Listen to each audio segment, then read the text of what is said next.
Salut à tous, c'est Peanuts pour Limpers.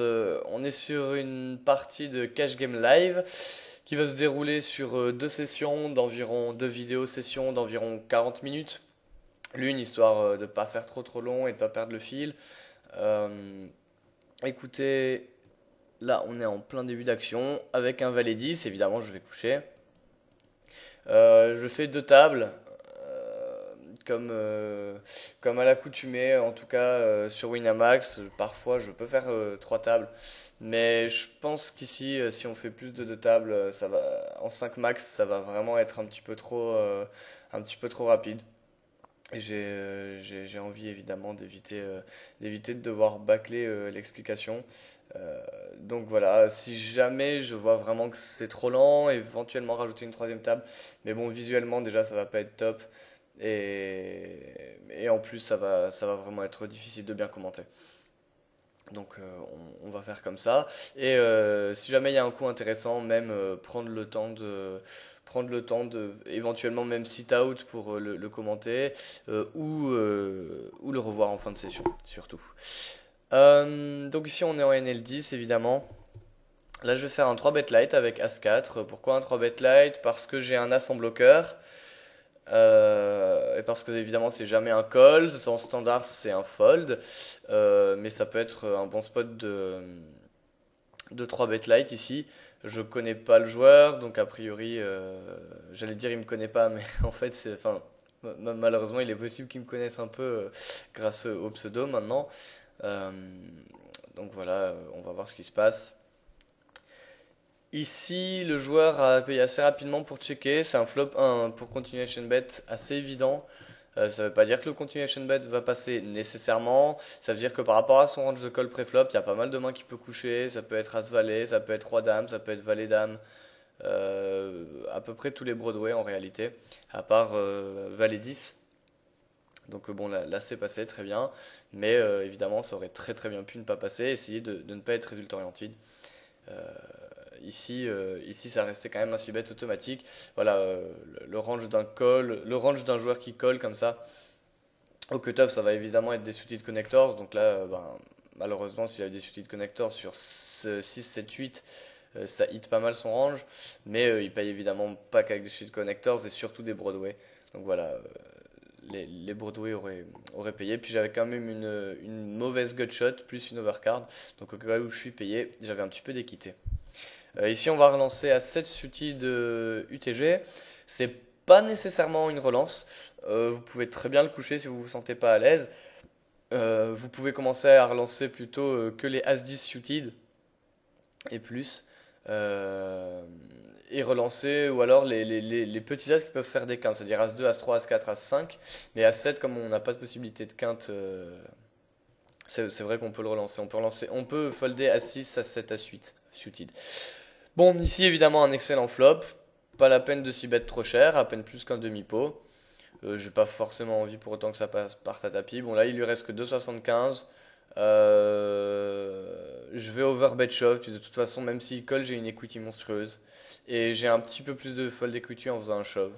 Donc autant y aller. On peut très bien check back, on peut aussi s'y bet normal, mais je pense qu'ici le shove me permet d'avoir plus de fold equity, hein, tout simplement. Et même si je suis payé, je suis pas vraiment déçu puisque j'ai quand même une equity monstrueuse. Donc voilà, je pense par rapport à son range de check call flop, vous voyez sur 9, 10, 2, il est très possible qu'il ait des petites pocket pairs 6, 6, 7, 7, etc. Il peut avoir aussi un 9 tout bête. Je sais pas quel roi 9 ou quoi. Il est possible qu'il ait couché une main comme ça là. Donc je pense l'overbet shove est mieux. Sinon, en fait, j'aime pas trop le 2 barrel sur un sizing 2 tiers pot parce que le 8 est évidemment pas du tout une scare card. Et si c'est pas une scare card, ça signifie que j'aurai peu de fold equity. Donc je préfère à la rigueur check back que faire un second barrel avec un sizing normal, vu la profondeur évidemment. Voilà, c'est ça qui détermine un petit peu tout. Alors là, on va open à 2 blindes et demi au bouton.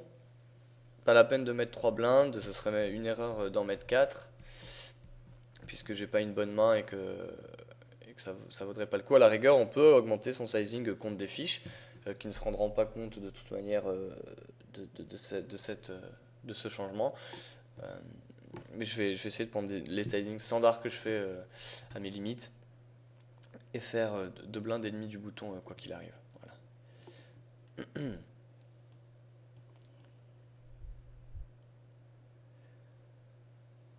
Je vais changer le fond d'écran en noir parce que c'est vrai que ça peut peut-être être un petit peu gênant, même si je trouve que ça rajoute un peu d'ambiance.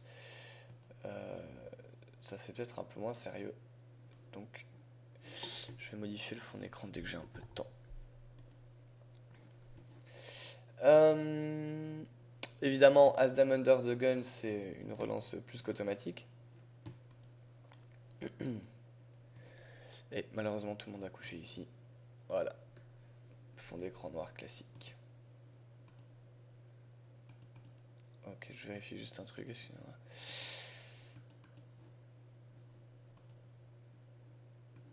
Et je vais remettre le noir. Valet 6, évidemment, ce sera un fold. Et As6 aussi. Il n'y a pas grand chose à faire ici. Commencez pas à essayer de vous les valer. Évidemment, c'est jamais un call. Ne complétez jamais ici. Avec As6, ce serait vraiment une erreur. Je regalère à modifier l'arrière-plan du bureau. Voilà, ça y est.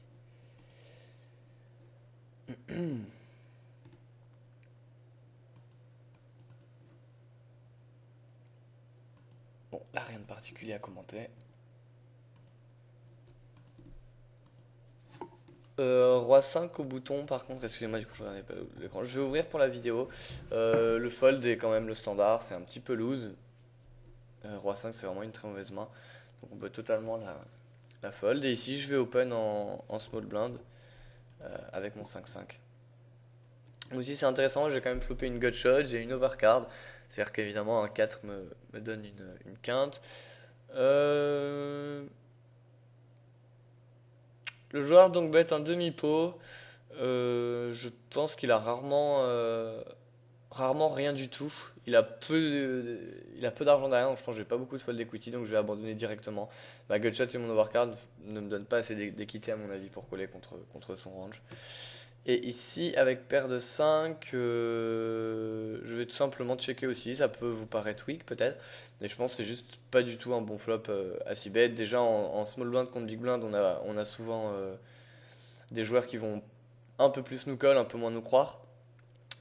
Ici sur Valet 9-9, où certes le board est pairé et moi j'ai une pocket paire, mais je pense que je vais me faire soit flotter assez souvent par 2 overcards, être payé évidemment par n'importe quelle paire, par n'importe quel tirage, que ce soit couleur, quinte, gutshot. Donc je pense que c'est vraiment pas trop rentable ici d'y aller. J'ai que 9 mains sur l'adversaire. Donc je peux pas trop en déduire beaucoup de choses, à part qu'il y a un peu plus de chances que ce soit un fiche qu'un joueur régulier, mais on peut pas encore le savoir. Donc voilà, je vais rester sage. Et là, Dame 4 suited, évidemment, c'est un fold. Jamais un 3 bet bluff ici. Roi 8, Roi 8. Ici, on se fait 3 bêtes. On n'a pas d'info sur le joueur. Pareil, on va lâcher, on va rester sage. Pas la peine de faire du 4 bet light aussitôt dans la session. Surtout quand on n'a pas d'info sur le joueur. C'est ça qui est très important.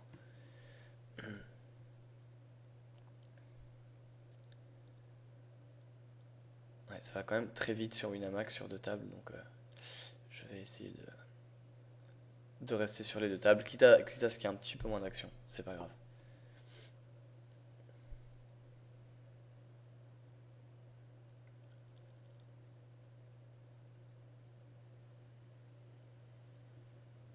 Là c'est un check avec Roi 7 évidemment, et 5 et 7 je préfère coucher pré-flop, j'ai pas une très bonne image, et même si le joueur a limpé, je pense pas avoir assez de fold equity pré-flop pour me permettre de bluffer, et en plus post-flop j'ai quand même une main très très faible. Même si la position, le fait d'être offsuit est vraiment pas top. J'aurais tous les jours ils auraient si ça avait été 5 et 7 suited par contre. Donc voilà, essayez quand même de rester globalement tight. Je pense qu'en 5 max, à ces limites-là, voilà, évidemment, c'est pas comme en 6 max, on est forcément un peu plus agressif. Donc voilà, ça peut être normal d'être, je sais pas, 25-20. Ça me paraît pas fou. Vous pouvez même aller jusqu'à peut-être quelque chose comme 28-24. Mais là, c'est plutôt du côté quand même loose. Donc essayez de rester sage. Et c'est pas parce que vous savez que de très bons joueurs sont capables d'isoler très très loose. Justement, enfin, c'est un peu le syndrome d'Unlimit dont je parle à pas mal d'élèves que je coach. Évidemment que vous pouvez respecter et adorer le style d'un joueur. Mais si vous, à la base, vous ne vous sentez pas à l'aise dans un style que pourtant vous aimez, regardez, n'essayez pas de le copier parce que vous allez faire beaucoup d'erreurs, vous allez un petit peu vous perdre, commencer à, je sais pas moi, vous pensez que c'est un bon spot pour bluffer alors que c'en est pas un. Et ça va vous faire perdre beaucoup d'argent. Donc essayez de jouer quand même un style qui vous ressemble. Là, bah, pareil, je vais essayer d'aller au showdown. J'ai pas trop envie de s'y bet sur un flop aussi drawy contre un mauvais joueur. Donc lui, c'est forcément un fiche. Il a 3-0, il est 33-0 sur 3 mains. Donc je vais check back, essayer d'aller au showdown gratuitement. Et là, pareil, un fold avec Kaji. Le joueur est 24. Bon, il y a que 25 mains, mais face à son range UTG, j'ai vraiment pas une bonne main du tout. Et j'ai beaucoup de reverse imply odds. En plus, je pourrais jamais lâcher ma main si je touche une paire vu qu'il a qu'un demi-stack. Et je risque de trop souvent perdre le coup. Ici, évidemment, je check back turn avec ma paire de 2. Et voilà, mon but c'est d'aller au showdown. On va y aller. Je peux très bien gagner contre des mains comme As-7 ou je ne sais quel autre Roi-Dame. Ou 5 et 6. Donc voilà, le plan c'était d'aller au showdown gratuitement et de profiter du fait que les joueurs sont passifs. Ça a été le cas, donc c'est très bien. Je commençais à faire un petit travail de pastillage. Hop. Donc toujours essayer de noter les joueurs à la table pour pouvoir table select assez facilement. Donc a priori tous les joueurs qui sont pas KV max sont des fiches. Normalement un régular va évidemment prendre sa cave maximale. Il n'y aurait pas trop intérêt de ne pas le faire. Ici Roi 10 suited, UTG plus 1, enfin cutoff. Je vais le call contre un open d'un joueur qui a l'air d'être un fiche. Ou qui demi-stack. Même s'il y a quelques reverse imply odds, le fait que je sois en position, que j'ai un Broadway suited, je pense que c'est des conditions suffisantes qui me permettent de coller assez confortablement. Je vais rarement faire d'énormes erreurs, à moins qu'il y ait un setup en sa faveur. Voilà, par exemple, imaginons que je sais pas, je touche une double paire et qu'il y ait un brelan ou quelque chose comme ça. Mais la plupart du temps, quand même, ici, je suis assez bien. Il y a un petit bug sur Winamax avec Aldemanger 2. J'arrive pas forcément tout le temps à prendre des notes. Vous voyez, regardez, ça s'affiche, mais quand je déplace mon curseur, ça disparaît.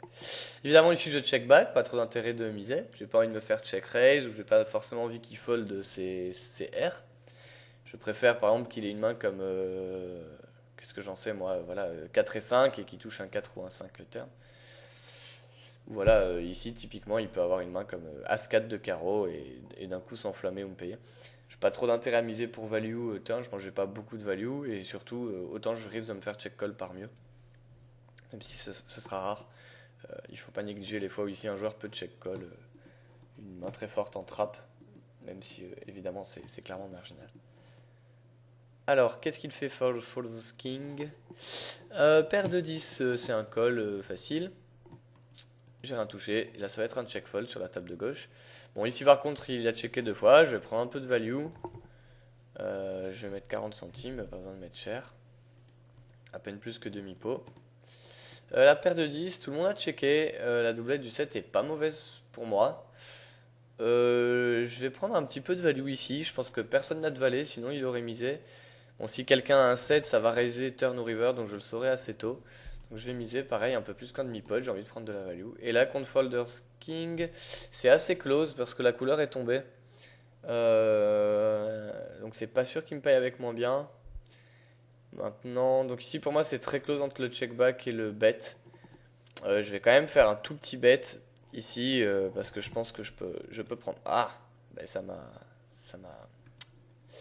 sit out. Mais bon, il aurait foldé As valet, donc voilà, comme je dis, c'était très close. Mais bon. Et ici, paire de 10, avec le roi, j'ai plus trop de value, donc je vais checker, espérer remporter le coup contre une paire de 8 ou une main comme, je sais pas, 5 et 6.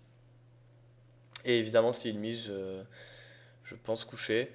Je ne le vois pas trop miser ici une main comme 8 et 9 en bluff. C'est possible, mais c'est à peu près tout. Et surtout, je pense qu'il avait eu 8 et 9, il aurait si bet le flop, puisque c'est lui qui avait open UTG. Hein, donc, de plus, il peut très bien avoir touché un roi, ça a l'air d'être un fiche. Il peut totalement avoir une main comme As-Roi, Roi-Dame. Ici, il mise que 60 centimes par contre, c'est vraiment bizarre. Euh,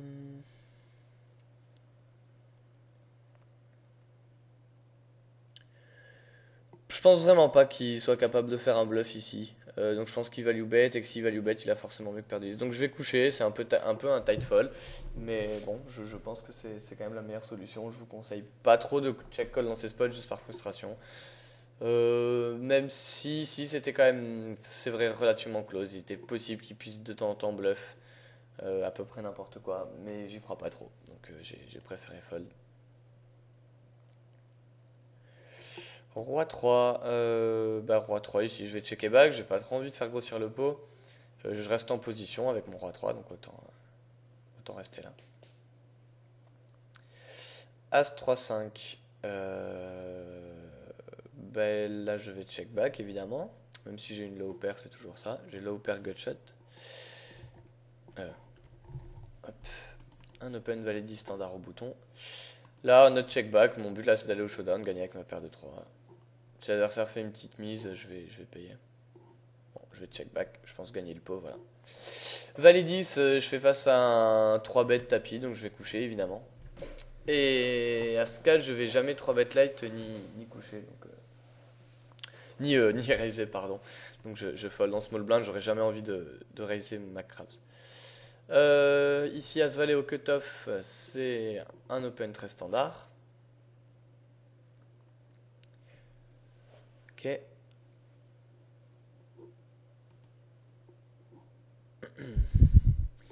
Valet 3, on va fold gentiment. On peut éventuellement 3 bet light. Mais pas en ayant aussi peu d'infos sur le joueur et surtout pas avec une main aussi faible. Donc voilà, à moins d'être sûr que le joueur est très très très weak, très tight, pourquoi pas 3 bet valet 3. Mais bon, en big blind, on aura un peu moins de crédit sur notre 3 bet light. Donc on risque de se faire 4 bet ou payer assez souvent. Et je préfère être suited au moins. Quand je fais du 3 bet light avec des mains aussi faibles, valet 3 offsuit, c'est vraiment trop faible pour 3 bet light. Donc voilà. Une autre paire de 10 ici. On va voir ce qui se passe. Bon, il se passe que je vais faire un open classique. Bon, là, évidemment, je vais instantanément payer ce tapis. Et je perds le coin flip. Évidemment, le joueur avait 30 blindes, hein, donc avec paire de 10 préflop, c'est un call automatique. Il n'y a pas de débat. As-Dame, hop, petite relance UTG.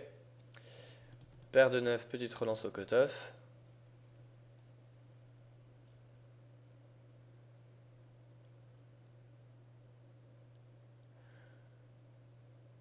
Alors, Bob Up 63. Bon, personne m'a payé sur mes deux mains. As-9, je suis au cutoff. Je suis au cutoff parce que Mescalito est pas dans le coup. Je vais le raiser pour la vidéo. Le raise ou le fold ici me vont. Parce que Jojo Scarface là, c'est un fiche donc on va souvent être collé. Donc je suis pas forcément fan de l'open. Mais ici je pense que ça peut valoir le coup. Le board est relativement dry. J'ai backdoor quinte, j'ai une overcard. On va faire un petit 6 bet. Et puis abandonner si je trouve de la résistance, à moins d'avoir de très bonnes cartes à barrel. C'est-à-dire dame, roi. Et c'est à peu près tout en fait. Si j'ai un as, je vais y aller. 8 et 4, je peux relancer au bouton. 8 et 4 suited, ça peut aller. C'est aussi un peu pour la vidéo, voir des situations. Vous pouvez très bien le fold, mais disons que 8 et 5 suited, c'est tout le temps une relance au bouton. 8 et 4, c'est vrai que c'est un petit peu loose. Et ça peut se faire. Alors, ce flop est très très bon et très très dry. Il y a un donk bet, je vais le raiser en bluff. Et j'ai un tout petit peu d'equity au cas où je suis payé. Et s'il fold, tant mieux, voilà. Il a foldé, il représentait pas grand chose. Sur un flop 3-2-2, en général, le donk bet, ce sera quasiment l'équivalent d'un check pour un fiche. Attendez, je dois aller ouvrir la porte, je m'absente 10 secondes.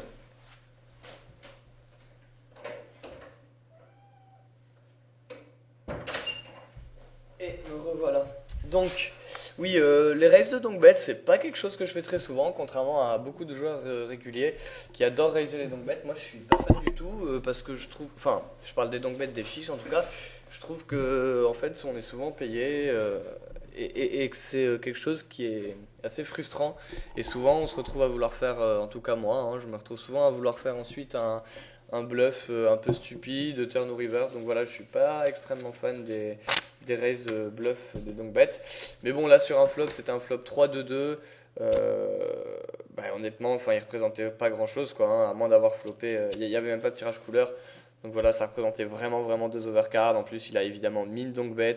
Ça représente quand même beaucoup, beaucoup de faiblesse. Donc ça me coûte pas très, très cher de bluffer. Sachant que j'ai un tout petit peu d'equity au cas où je suis payé. Voilà, ça me paraissait assez standard. Donc je voulais souligner ça. Euh, la Valet 8, ça est évidemment un fold. Bon, pour l'instant, il n'y a pas eu vraiment de coup intéressant, je pense. Pas besoin vraiment de développer. Oui, je tiens à dire que pour mes vidéos ici, je vais jouer un style tight, serré, pas beaucoup de bluff, sauf dans d'excellents spots. Patient, voilà, si vous jouez en NL10, le but c'est de monter une bankroll. Comme je dis toujours, le but c'est d'arriver au moins en NL50.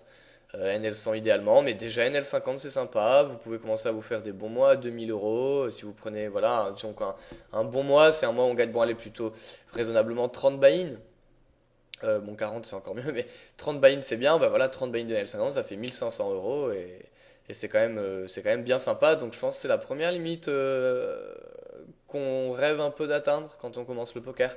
Et je pense que pour l'atteindre, la première chose à faire c'est d'avoir la confiance, d'avoir la bankroll. Avoir la confiance et avoir la bankroll, ça passe aussi par éviter des spots pleins de variance.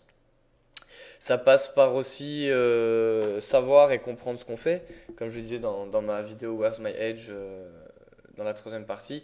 Donc voilà, je pense que c'est difficile d'être un bon joueur agressif. Donc il faut mieux commencer par être un bon joueur solide et pas trop agressif et augmenter petit à petit l'agressivité. Plus on comprend le jeu, plus on a confiance, plus on est monté de limite. Et à ces limites-là, il y a suffisamment de mauvais joueurs pour se faire de l'argent en jouant tight, solide. Et dans les spots close, on peut tout à fait fold sans trop s'en vouloir. Je pense que c'est assez important. Parce que je vois tellement de joueurs qui veulent ressembler à leurs idoles en quelque sorte et font beaucoup d'erreurs, quoi. Donc essayez plutôt de jouer simplement. Alors, 8 et 10 utiles là, c'est un peu le désert de cartes pour l'instant.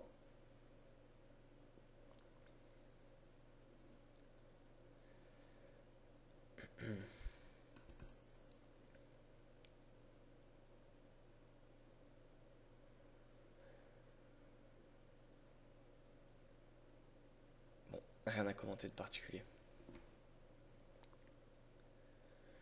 Ah oui, attends. Alors, excuse-moi s'il y a ma page internet. Donc voilà, là c'est bon. Je voulais aussi en profiter pour faire une annonce. Je vais essayer de la faire en fin de vidéo encore et dans la deuxième partie. Je vais faire une vidéo en fait où je commenterai des mains jouées par des membres Blimpers. Donc ce qui serait assez cool, ce serait que... Donc je vais essayer en même temps là que je joue quand il se passe rien, d'indiquer dans quelle section du forum on pourrait faire ça.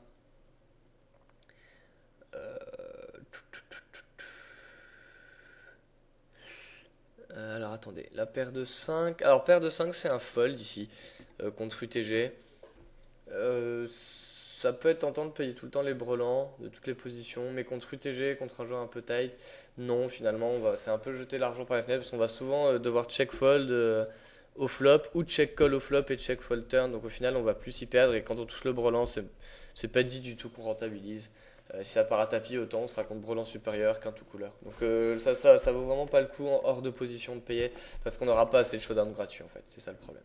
Donc j'aurais payé ici à partir de paire de 7, des paires de 5, paires de 6, et tout ce qui est en dessous c'est un peu faible. Là j'ai une main assez faible, j'ai envie de remporter le pot de suite, donc je vais miser 50 centimes pour essayer qu'il fold de suite. Et s'il fold pas de suite, bon bah là il fold, mais s'il avait pas fold de suite, j'aurais joué en position avec une main comme Dame 5 suited, c'est pas mal.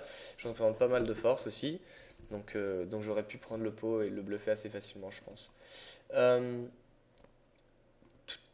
Où est-ce que c'est que je pourrais faire cette annonce? Peut-être dans les news Limpers. Limpers Live, Général, Poker Ressources, Poker Session. Ouais, bon, bah écoutez, je vais y réfléchir. Je vais y réfléchir, mais globalement, voilà, ce serait intéressant que vous puissiez m'envoyer des mains que vous avez jouées, donc je sais pas, une dizaine de mains, et qu'on revoie ces mains ensemble, ça peut être vraiment intéressant. Je flouterai le nom des joueurs au pire, hein, donc vous en faites pas. Enfin, je pourrais flouter votre propre nom et celui des joueurs, donc ça permettra de garder l'anonymat, et je trouve que c'est sympa, ça permet de faire une sorte de coaching interactif un petit peu. Jules 2. Il open au bouton, il est 24-12, il est pas KV max. C'est une défense, c'est pas trop un 3 bet bluff parce qu'il n'y a pas assez de profondeur pour le bluffer en 6 bet et en 2 barrels, donc je préfère défendre ici. Je trouve un assez bon flop puisque j'ai gutshot, une overcard et flush draw, mais en même temps si ça s'emballe ici, il y aura rarement du mauvais jeu en face. Ici, pour moi, les deux options sont bonnes. Je préfère quand même ici check call à check raise. Alors attendez, Mescalito m'a 3 bêtes. Il 3 bêtes très petit. Donc je vais payer en fait avec 6 et 9. Là je vais payer donc avec As-2. Alors pourquoi juste payer et pas check raise? J'aime pas trop le check raise ici. Pourquoi? Parce que j'ai pas beaucoup de bonnes situations à 2 barrels. C'est-à-dire que si je check raise et qu'il me colle, bon déjà s'il me check raise et qu'il me re-raise, je suis pas très bien contre son range. Parce qu'il peut déjà avoir des brelans, la quinte servie ou quoi.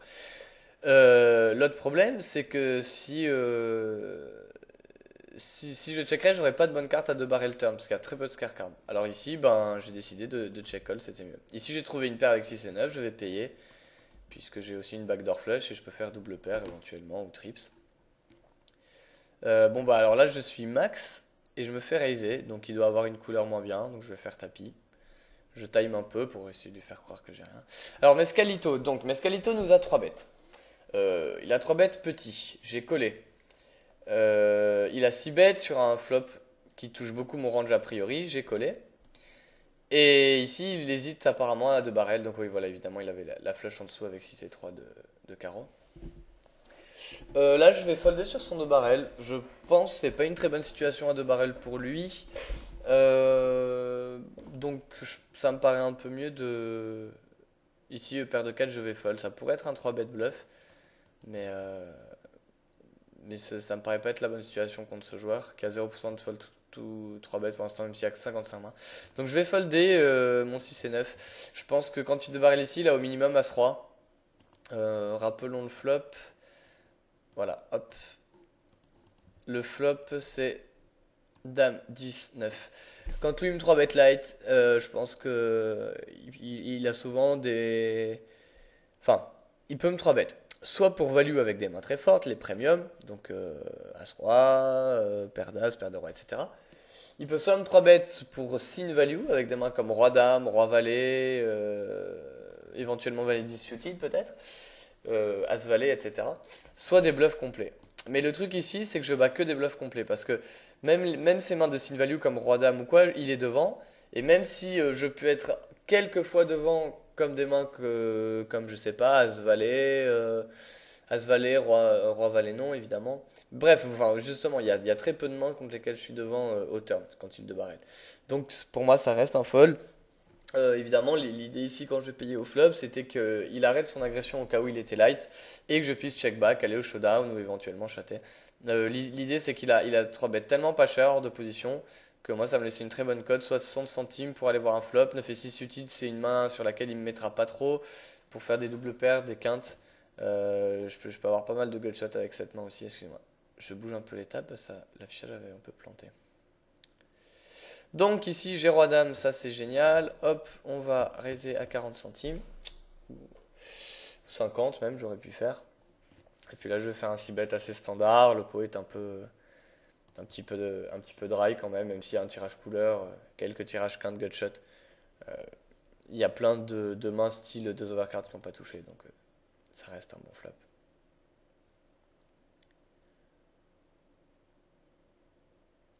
Ouais, donc justement les pots 3 bêtes, je sais que c'est quelque chose qui est difficile à jouer. J'en suis très conscient, c'est quelque chose aussi qui m'a posé beaucoup de problèmes.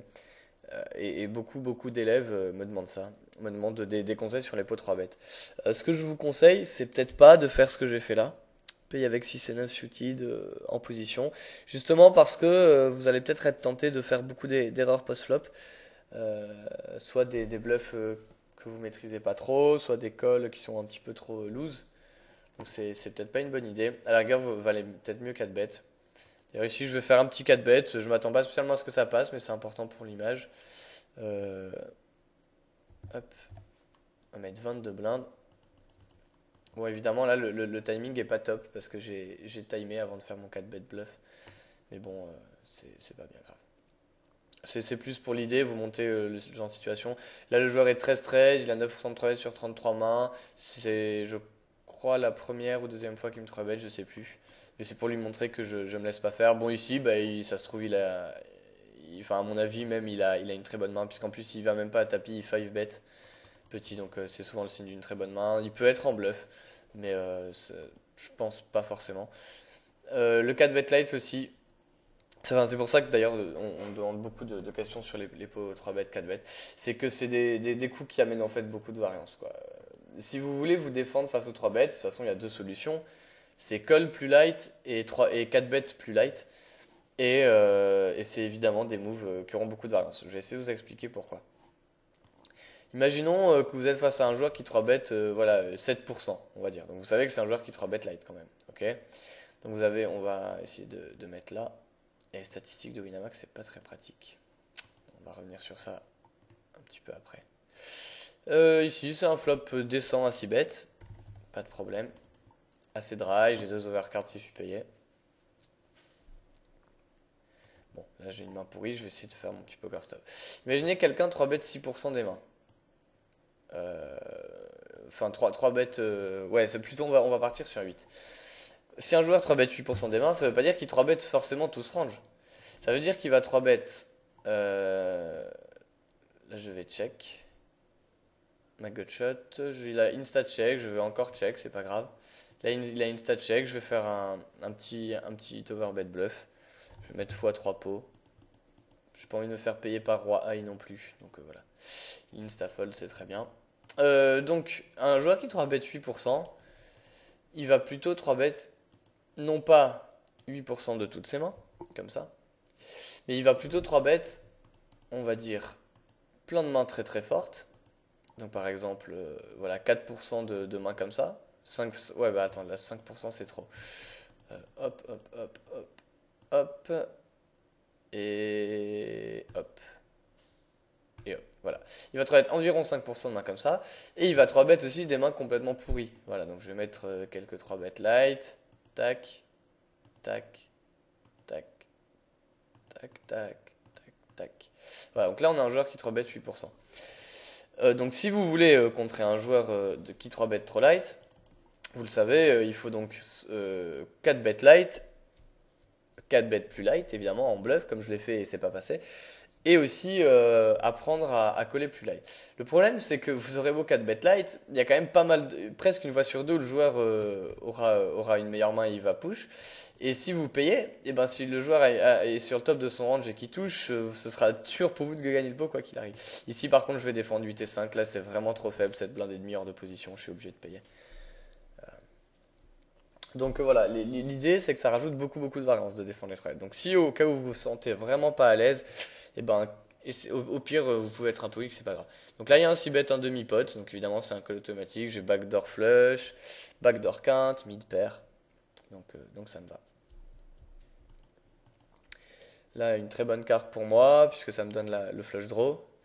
C'est à la fois une bonne carte pour moi, à la fois c'est une carte qui peut de barrel light, donc je vais quand même encore payer, j'ai la cote de toute manière, le pot il fait 4,80, j'ai un 60 à payer, donc j'ai vraiment une très très bonne cote. J'ai des cotes implicites, c'est-à-dire si je touche mon pic, je peux le déstacker. Donc ça vaut le coup. Et par contre, si 3 barrels, c'est un fold automatique évidemment. Et là, c'est un check back. Je bats pas beaucoup de mains, je bats roi-dame ou quelques bluffs complets. Mais je pense pas pouvoir lui faire coucher un as, donc je vais pas transformer ma paire en bluff ici. Bon, il avait roi-valet, je pense pas forcément qu'il aurait couché roi-valet non plus. Donc je pense vraiment que le check back est de rigueur ici. Là, je touche ma paire river, donc il y a moyen de prendre un petit peu de value. Je vais miser. 3 carpos. S'il a une paire, il payera, je pense. Alors là, c'est un flop descend à 6 bêtes également. Hop, on y va. Donc là, vous voyez, pas de réussite sur mes pots 3 bêtes. Bon, bah, à chaque fois j'avais une paire, mais elle s'est transformée en rien du tout. Et à chaque fois, enfin, ici, le joueur avait mieux. Dans l'autre situation, le joueur avait deux barrels et je pouvais pas me permettre de payer. Ici, évidemment, c'est un fold aussi sur un check raise all-in. Donc, absolument rien à faire.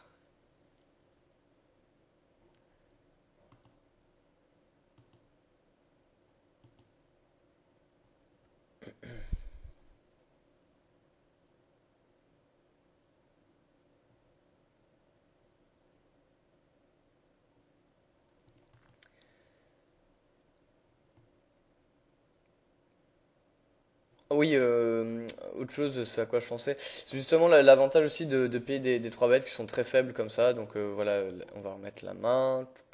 Je crois que c'était ça, non? Où est-ce qu'elle est? Voilà, c'est ça. Euh, donc le joueur met vraiment pas cher du tout. Non, mais c'est pas celle-là que je veux voir. Peut-être qu'elle a été jouée sur la table et je me trompe. Non, bah c'est bon alors. Je comprends pas. Voilà. Excusez-moi, c'est moi qui ai fait le boulet. Donc l'avantage de payer des 3 bêtes vraiment pas cher comme ça, où il y en a 5 blindes à rajouter, hein, 50 centimes, c'est que si on touche et qu'on chatte avec une main aussi pourrie, ça va mettre le joueur en tilt. Et ça, c'est vraiment important. Euh, dans un climat où il y a de plus en plus de joueurs régulars et de bons joueurs régulars, je pense que c'est vraiment important de trouver de l'edge mental dans ce jeu. Et de l'edge mental, c'est tilter moins que les autres régulars, évidemment, mais aussi se donner l'occasion de les mettre en tilt. Donc par exemple, quand je fais mon call de 3 bêtes avec 8 et 5 suited, je sais que c'est un call qui est très légèrement EV+, sur le long terme, voire EV0. Euh, mais par contre, c'est EV0 si on prend le coup que de façon isolée. Mais si je me concentre aussi sur comment dire, oui, le metagame que ça va installer, ça va m'être très profitable si je chatte l'adversaire. Parce que moi quand je fold ici ou quoi, ou que le joueur voit ma main, il se dit ah il est nul machin. Mais si je le chatte justement, il risque d'être très énervé et de penser que je paye les 3 lettres avec tout et n'importe quoi. Euh, donc ensuite ça va avoir deux effets, c'est qu'il va me 3 bet beaucoup moins light. Et l'autre effet, ça va être que s'il arrête pas de me 3 bet, il va me 3 bet, mais être sûrement un peu en tilt face à moi. Donc ça va être toujours très bon. Évidemment, comme toujours, quoi, hein, pour créer de l'avantage au poker, il faut être meilleur que les adversaires dans tous les domaines. Et souvent, on pense qu'à la technique, mais si vous êtes meilleur que tous les adversaires dans tout ce qui concerne le mental, que ce soit la préparation de vos sessions, bosser votre jeu, etc., ben, ce sera aussi extrêmement profitable. Donc si vous apprenez à mieux contrôler vos émotions que les adversaires et qu'en plus vous réussissez à mettre en tilt les autres adversaires, ce sera vraiment très profitable. Bon, on va faire un dernier tour de table et s'absenter. Quoique non en fait, puisque je vais filmer la partie 2, donc tant pis, je vais arrêter après ces deux mains. Et puis là, il y a pas vraiment de coups que j'ai pas eu le temps de commenter avec le replayer d'Elden Manager 2. Donc on va pas faire de review Elden Manager 2 maintenant. Peut-être qu'on le fera dans la deuxième partie si le besoin s'en fait ressentir. Mais je pense que là sur le coup, c'est vraiment pas besoin.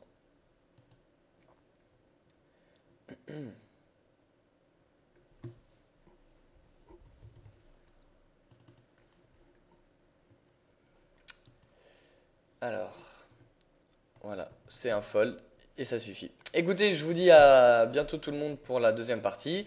J'espère que ça vous a plu. C'est du live, donc évidemment il y a du bon, du rapide, du moins rapide.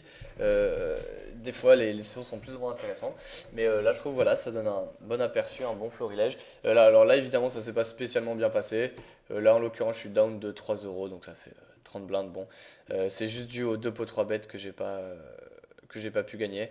Mais essayez de vraiment pas être résultat-orienté, de vous concentrer sur la qualité des décisions et le raisonnement qu'il y a derrière surtout, et de ne pas vous laisser embarquer par les résultats du coup. C'est quand même super important. Allez, je vous dis à bientôt tout le monde pour la deuxième partie. Ciao!